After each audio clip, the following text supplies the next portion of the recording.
இயேசுவில் அன்பார்ந்தவர்களே, உங்கள் அனைவரையும் நம்பிக்கை சுடர் வலையொலியின் வழியாக அன்புடன் வரவேற்கின்றோம்.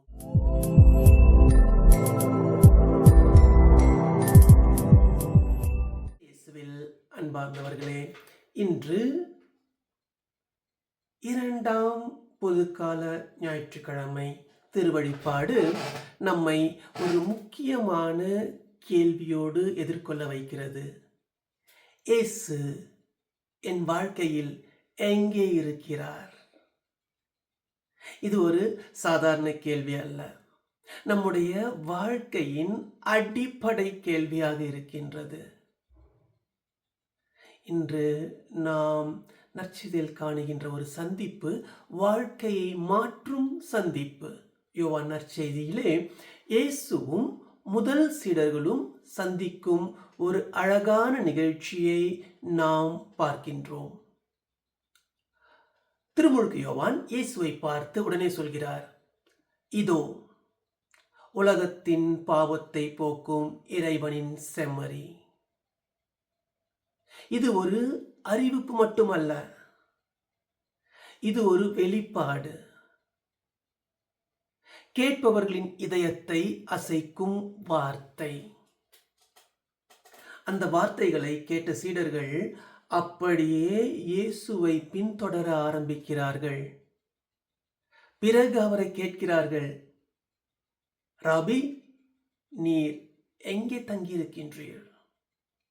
இது ஒரு முகவரிக்கான கேள்வி அல்ல, கூகுள் மேப்ல லொகேஷன் தேடுவது போல் அல்ல.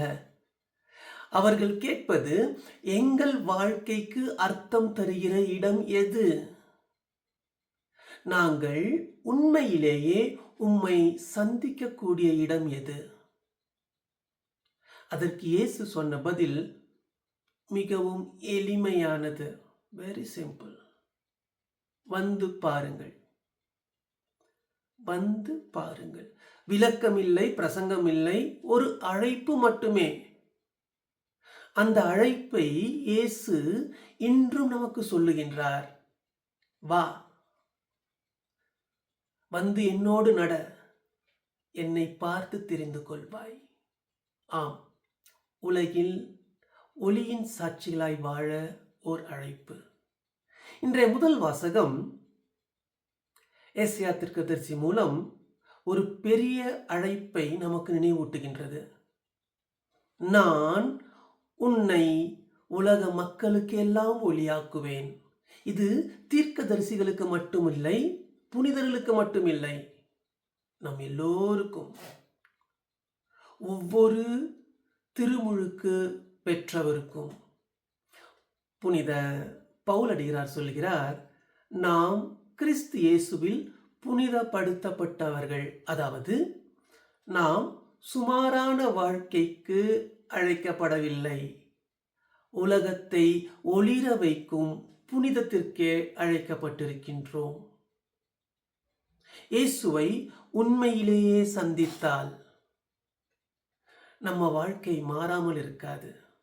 சீடர்கள் இயேசுவோடு கழித்த நேரம், சிறிது நேரம் அவர்கள் இயேசுவோடு கழித்த பிறகு தாங்கள் பார்த்ததையும் கேட்டதையும் சொல்லாமல் இருக்க முடியவில்லை.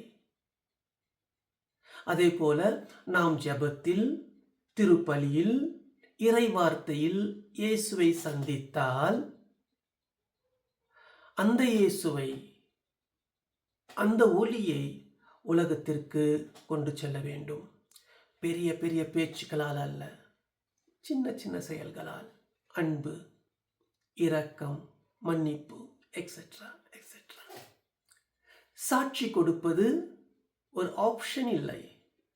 இயேசுவை சந்தித்தவர்களுக்கு அது ஒரு இயல்பான விளைவு. அதன் பதில் அவரோடு தங்கியிருப்பது. நற்செய்தி சொல்கிறது, அவர்கள் இயேசுவோடு தங்கியிருந்தார்கள். இந்த தங்கி இருப்பது ரொம்ப முக்கியமான வார்த்தை. ஒரு நாள் மட்டுமல்ல, ஒரு ஞாயிற்றுக்கிழமை மட்டுமல்ல, இது ஒரு வாழ்க்கை முடிவு. இயேசு நம்மை ஒரு நாள் பின்தொடர சொல்லவில்லை, வாழ்நாள் முழுவதும். அதாவது தினமும் அவருடைய வார்த்தையை கேட்பது, திருப்பலியிலே பங்கு கொள்வது, நம்முடைய சகோதர சகோதரிகளிடம் அன்பாக வாழ்வது. ஏனென்றால் கிறிஸ்துவில் தங்கியிருப்பவர் அவரைப் போலவே அன்பு செய்வார். இறுதியாக தினமும் சந்திப்பை வாழ்வது. அன்பார்ந்தவர்களே, இயேசுவை சந்தித்தது ஒரு பழைய நினைவு அல்ல. அது இன்றும் நடக்கிறது. ஒவ்வொரு நாளும், ஒவ்வொரு திருப்பலியிலும், ஒவ்வொரு ஜெபத்திலும், ஒவ்வொரு அன்பின் செயலிலும் இயேசு தினமும் நமக்கு சொல்கின்றார், வந்து பாருங்கள். பிரச்சனை இல்லாத வாழ்க்கையை அவர் வாக்குறுதி தரவில்லை. ஆனால் அர்த்தமுள்ள நிறைவான வாழ்க்கையை தருகின்றார். ஜெபிப்போமா? ஆண்டவராகிய இயேசுவே, எங்கள் வாழ்க்கையில் உம்மை அடையாளம் காண எங்களுக்கு உதவுங்கள். முதல் சீடர்களைப் போல உம்மை பின்தொடரவும், உம்மோடு தங்கி இருக்கவும், உமது அன்பின் சாட்சிகளாக வாழவும் எங்களுக்கு அருள் தாரும். எங்கள் வாழ்க்கையால் இந்த உலகத்திற்கு தைரியமாக, இதோ இறைவனின் செம்மறி என்று சொல்லக்கூடிய அருளை தந்தருளும். உம்மில் தங்கி இருக்க அருள் தாரும். எங்கள் வாழ்க்கை உமது அன்புக்கும் ஒளிக்கும் உயிருள்ள சாட்சியாக இருக்க செய்தருளும். எங்கள் ஆண்டவராகிய கிறிஸ்து வழியாக உம்மை மன்றாடுகின்றோம். இயேசுவின் நாமம் என்றும் போற்றப்படுவதாக.